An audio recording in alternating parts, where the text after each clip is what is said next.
Shalom, kebenaran hari ini tanggal 1 Februari 2023 bertema hidup yang bernilai.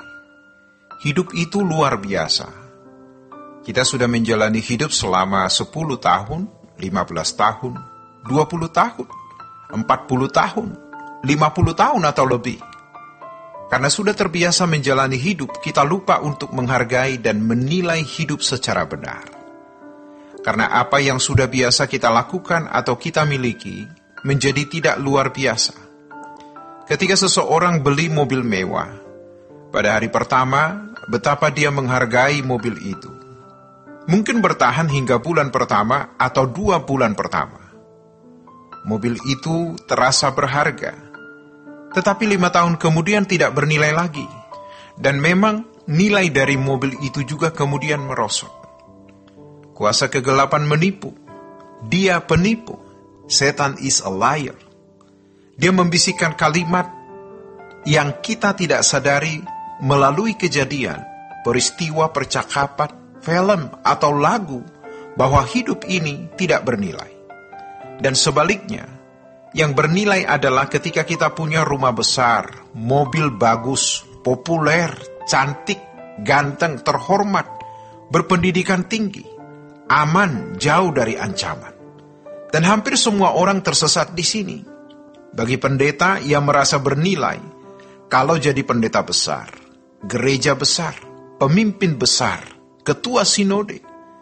Tambah bernilai kalau anggotanya ada pejabat tinggi, anggota DPR, pengacara terkenal, yang bisa disebut-sebut dalam khotbahnya. Hidup ini bernilai bukan karena hal itu. Hidup ini bernilai kalau kita ada di jalan Tuhan. Di jalan Tuhan artinya dalam kebersamaan dengan Tuhan.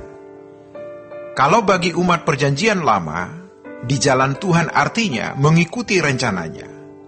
Abraham mengikuti rencana Allah. Ia keluar dari Ur Kasdim, dibawa Tuhan ke negeri yang Tuhan hendak tunjukkan. Tetapi ternyata sampai mati pun dia tidak pernah menemukan negeri itu, hanya melihat dari jauh. Dan negeri itu adalah langit baru, bumi baru.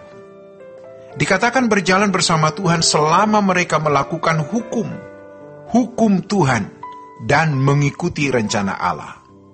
Tetapi bagi umat perjanjian baru bukan begitu saja. Tentu kita harus memenuhi rencana Allah. Dikatakan berjalan bersama dengan Tuhan, kalau Tuhan tinggal di dalam kita, dan kita tinggal di dalam Dia.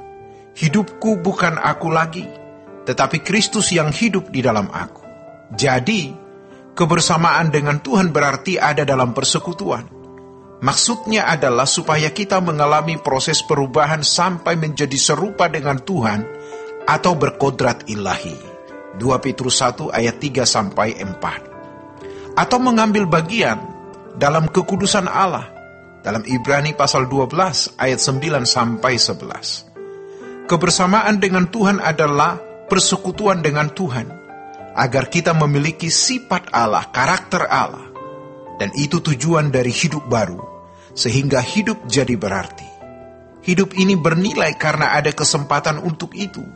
Bukan kesempatan menikah, punya anak, punya rumah, punya mobil, terhormat, bukan tidak boleh.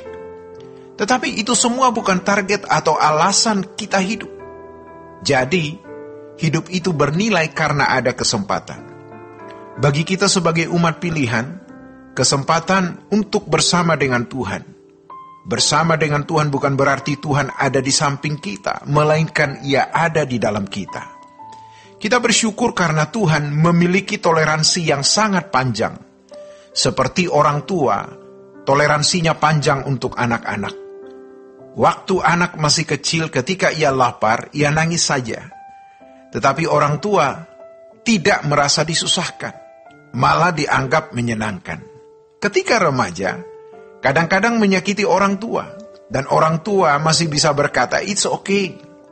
Tetapi orang tua ingin suatu hari mereka menjadi seperti yang orang tua mau. Jadi, kalau seorang anak ada di satu keluarga, keberhargaannya adalah bagaimana anak itu menjadi seperti filosofi orang tua. Kalau orang tuanya punya filosofi hidup yang baik, harus studi, bisa mandiri, bermoral baik, itu adalah kesempatan. Kesempatan kita juga begitu, menjadi umat pilihan yang boleh tinggal di dalam Tuhan, sebab tidak ada cara lain untuk menjadi serupa dengan Yesus atau memiliki karakter Allah Bapa sesuai rancangan Allah semula, segambar dan serupa dengan Dia, kecuali Roh-Nya tinggal di dalam kita. Dalam kesabaran yang tinggi, seringkali Tuhan didukakan, dilukai, tetapi Ia terus membimbing kita. Tuhan mau bimbing kita dalam kebersamaannya. Kita harus serius untuk hal ini, karena satu-satunya tujuan hidup kita adalah bersekutu dengan Dia agar kita semakin disempurnakan. Di luar ini celaka. Kita bisa menolak keselamatan lalu binasa. Keselamatan adalah dikembalikannya manusia ke rancangan Allah semula. Dan itu bisa berlangsung kalau Dia tinggal di dalam kita. Kalau bangsa Israel tidak perlu Roh Allah tinggal di dalam diri kita, karena standarnya adalah melakukan hukum, dan memang tidak bisa. Kenapa tidak bisa? Karena Yesus belum mati di kayu salib menebus dosa kita. Belum ada pembenaran. Kalaupun Roh Kudus menghinggapi seseorang, sifatnya temporal, insidentil atau sementara.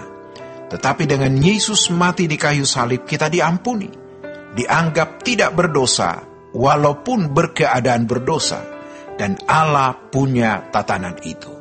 Demikianlah kebenaran hari ini. Tuhan Yesus memberkati. Sola Gracia.